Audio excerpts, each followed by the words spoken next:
পেরেছি, যারা আসতে নাও পেরেছি। সোশ্যাল মিডিয়াতে সবাই শুনে খুব দুঃখ প্রকাশ করছে।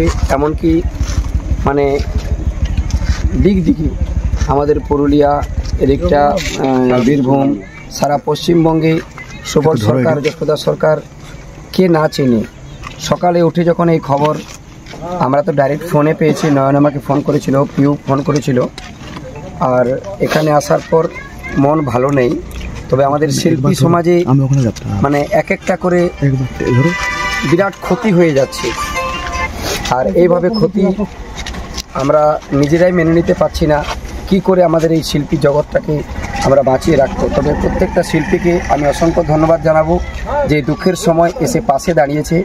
আর প্রতিটা শিল্পীদের জন্য আমি বলবো আমার তরফ থেকে, যেরকম শিল্পী সমাজ বা শিল্পীদের মধ্যে আমাদের সবাইকে একদিন ছেড়ে যেতে হবে। যদি কোনো দিন আমাদের এরকম সবার হয়, সবাই সবার পাশে দাঁড়াও এবং দুঃখে মানুষের পাশে, মানুষের কাছে সবাই থাকুন, এটাই বলবো। খুব খারাপ লাগছে, মন ভালো নেই।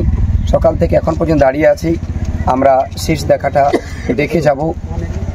আর আমি আসছি, আমাকে সবাই পুরুলিয়ার শিল্পী হিসাবে জানে। আমি আসছি ধানবাদ থেকে। আমার অ্যাকচুয়ালি ঝাড়খণ্ডে বাড়ি, কিন্তু মানভূম শিল্পী হিসাবে জানি।